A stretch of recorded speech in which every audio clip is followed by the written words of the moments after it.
Hello. So welcome back. This is yet another video on the One D&D playtest rules. This time we're looking specifically at spellcasting.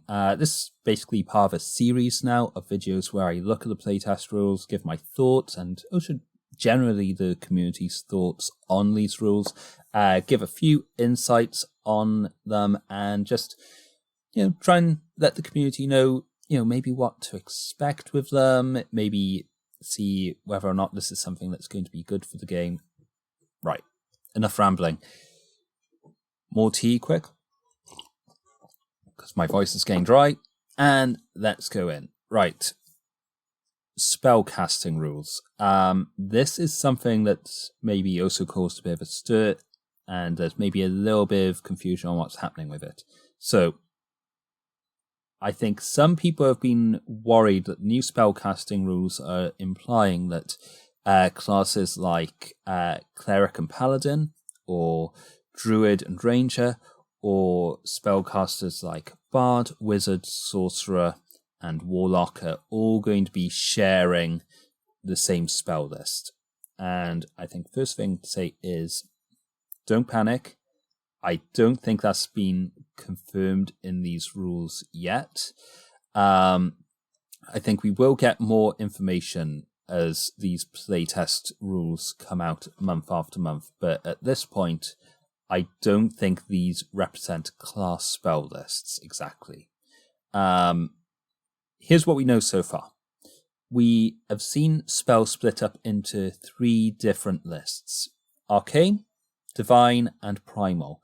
And those do generally have ways that they align with certain spellcasters, although not entirely, as we'll see. For example, every spell that a wizard can learn, that's on the arcane spell list. But then there's exceptions to it as well. Every spell that the bard and the artificer currently can learn is not just on the arcane spell list, but they are also sometimes on the divine or primal spell list. So, there's this little bit of confusion of, well, how are these spellcasters getting their spell lists? Let's talk about them, though. So, what's an arcane spell list? So this is one that warlocks, wizards, sorcerers, and bards, and artificers, although artificers kind of tagged on as a weird afterthought in the way that the arcane spell list is described. These are all spellcasters who draw their power from the weave, this magical force that permeates everything. It surrounds us, goes through us. It's very much the force of D&D. And yeah, so this is the source of their power. And for the most part, makes sense. A little bit weird for warlocks, as very often they have patrons that are maybe awarding their magic in other ways. Particularly if you're a celestial warlock, surely you're kind of drawing on divine power in that case. So, a little bit weird. And as I say, I think it does make sense with bards that they're drawing on the weave, at least from a lore point of view. Same with artificers, because maybe kind of just by process of elimination, they aren't really drawing it from a god, certainly not for the artificer. And I mean, bards, I could see maybe they're drawing it from primal powers as well, but usually they don't have that association with the earth and nature. So let's look at the others, though. We've also got the divine spell list. This one makes most sense. So this is spells that are awarded to their followers by gods. Makes sense. It is godly magic. It's this magic that's derived from them. Very nice and clean cut. And that's for clerics and paladins. I'm mostly okay with that, actually. My interpretation of paladins is a little bit different from the most people's, because I think of paladins as kind of being driven not so much by faith, but by their belief in a particular concept and a ritualization around that concept. Like they believe in the concept of justice, or they believe in the concept of conquest or vengeance. And I don't think they necessarily need a god, but I think the lore does kind of support that. So, I don't know. Next up, though, then we've got Primal, and they get their magic from nature and the earth. Always feels a bit hazy in terms of the lore on what earth magic is like and how it's derived. And also, a lot of druids and rangers worship gods too, so surely that's divine too. I don't know, feels a bit messy. Alright, that's enough getting sidetracked on my thoughts on this. I think, so looking at that, it seems that broadly they have classified different magics and not necessarily made it into a spell list as such. Let's look at the first worry though. Are we doing away with class spell lists? The arcane spell list, I think, is the one that would be the most controversial. Oh, sorry, the arcane spell list. Would all wizards, sorcerers, warlocks, bards, and artificers share the same spell list? I think no. I really don't see that happening. Here's why. There is too much. It would result in too much overlap in the capabilities of those those 5 classes if you do that. It would mean that every bard could cast Fireball.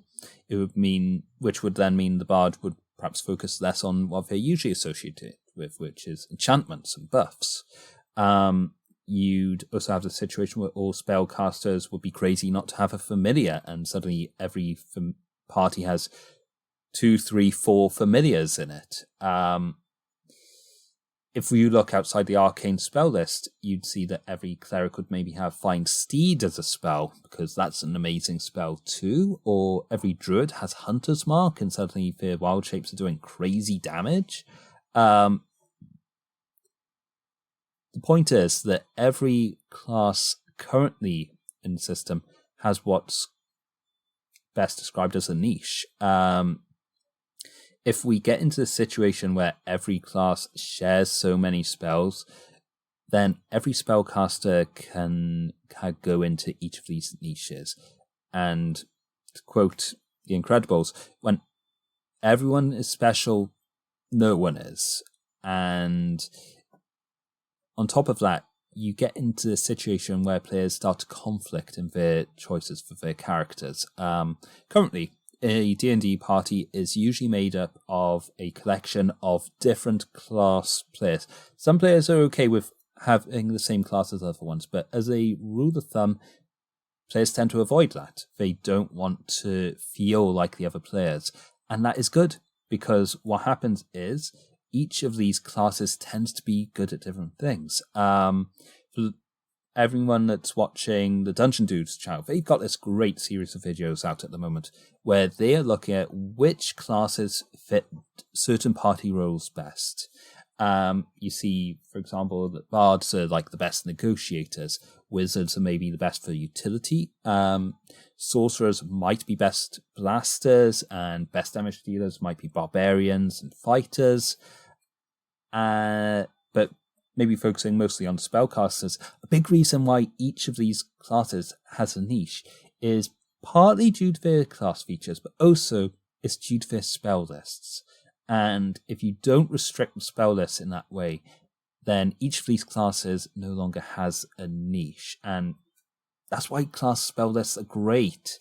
It means that your typical adventuring party is not going to be doubling up too much on the different roles that players can fill in. You are going to have someone who's charisma based, who's going to be mostly filling that sort of social RP side. You'll have a spellcaster who's maybe really good at damage, or maybe really good at control effects.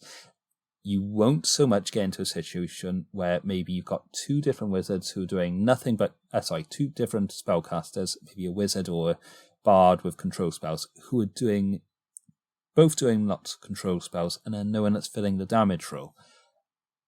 So yeah, I don't like the idea of spell lists being shared too much. So why do these categories exist? They mention that in future UAs, they are going to explain how these spell lists are used and perhaps how classes can pick spells from these different spell lists. I think that's part of what it is. I think these lists are useful shorthands for Wizards of the Coast when they're developing subclasses and the like. I think the biggest hint of this is in Tasha's Cauldron of Everything. We look at the subclasses Clockwork Soul and Aberrant Mind. In each of these, they are able to draw spells from, I think it's the Wizard, Sorcerer, and Warlock spell lists. Those are all, within this classification system, arcane spells.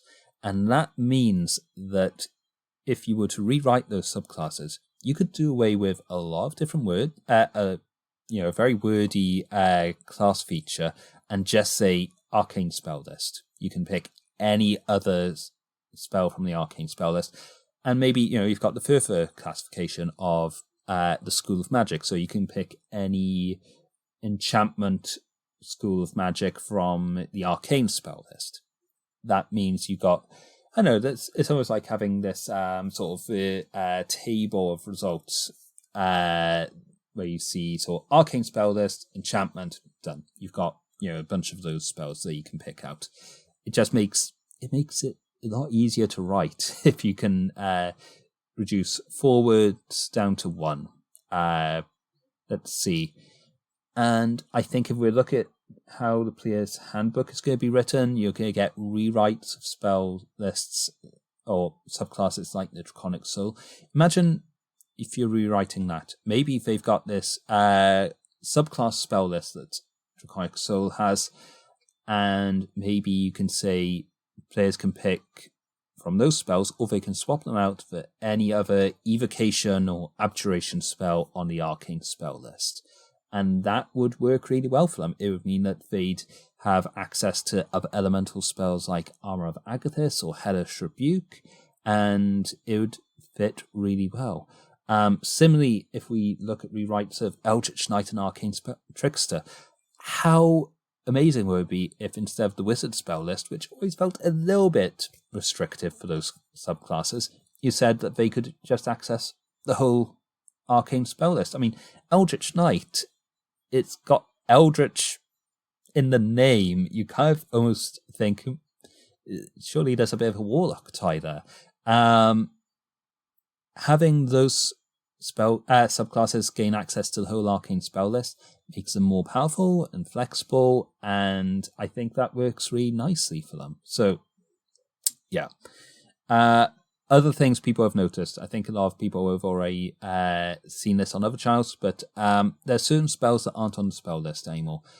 Eldritch Blast is the most famous example. It's, let's see, I've got all the arcane spell list up here, but between Dancing Lights and Firebolt, you should see Eldritch Blast, no longer there. And the running theory for that is that Eldritch Blast is going to be a Warlock class feature. Yes, I think that is completely reasonable. It's what people usually think of as the most powerful cantrip in the game, and when you've got feats like Magic Initiate that can give you any cantrip and let you trigger it with Intelligence, Charisma, or Wisdom, it would be one of those options that would be crazy not to pick. So it kind of fixes a problem they're creating by fixing Magic Initiate, essentially. So good that they've taken that off the spell list entirely. And I think for Warlocks, it makes sense for Eldritch Blast to be a class feature because so many invocations require it. It's such a good cantrip that it's hard to justify not taking it. Now, they don't have that choice that they need to make. They're always having Eldritch Blast, and then they can pick one or two other cantrips on top of it without feeling like they're having one of their choices taken away from them. Completely reasonable. I don't think this will be the last spell that we'll see turned into a class feature. The one spell that I think will also do that is going to be the Paladin's Find Steed. I think that is such an iconic spell to Paladins that it would be a little bit weird to see that suddenly getting complete access on, say, like cleric spell lists. That is making that assumption that there's going to be more sharing of, say, the divine spells, for example. But still, I think that does make sense for paladins. It's such a good spell. They should maybe just be awarded it anyway. That might be a bit disappointing for the bards, who often sometimes use magical secrets to find steed or find greater steed. I don't know. I like the idea that it's kept as a paladin thing, and certain spells, maybe like Spirit Guardians as well, suddenly graduate from being these spells to being class features that encourage players to, stick within certain classes so they can get these certain spells. All right. So, what are my conclusions? So, I firmly believe that unique spell lists are still going to be a thing, and it would be a huge mistake for them to let all classes, particularly with the arcane spell list, suddenly share their spells in that way. I do think we'll see some spells no longer be spells, but instead be class features. I think that's good, because again, it is taking these things that used to be no-brainer choices and just awarding them to the player, meaning that players do have genuine choices more often than not. I think we will see sharing of spell list, these classification lists between classes through the subclasses, and then it'll probably also be restricted to particular schools of magic. But yeah, I can't see any more sharing beyond that, because that starts to take away the niches from certain spellcasters. It just makes the game a bit less about this party of unique adventurers. I think that's probably the way that they're going. I don't see them overhauling the spells too much. Right, that's yet another ramble on the D&D playtest rules. I don't believe I've got any further ones I'm going to be bringing out this side of the next UA. We've talked plenty about spell lists. We've talked plenty about inspiration and grappling rules. I'm not going to do a video on the new rules for critting, simply because I think that's been covered by enough other content creators already. New crit rules are bad. Don't like them. Even Jeremy Crawford in his video seemed to be backpedaling on it and saying we know that some of these aren't going to fly, basically.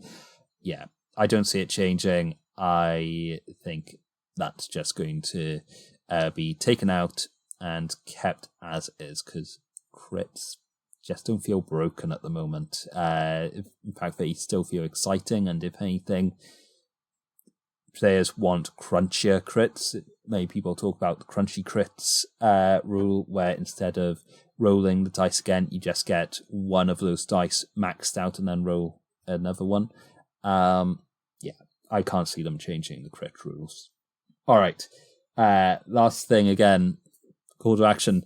Thanks everyone for your subscribes and likes on videos so far. I'm really excited, actually, about the possibility of growing this channel, getting more videos out, and growing this small little community of people who are look at either optimization or the D&D playtest rules, and discussing it in a calm and collected manner, maybe in quite an optimistic way as well. All right, I think that about does it. Thanks everyone, and I look forward to seeing you all next time.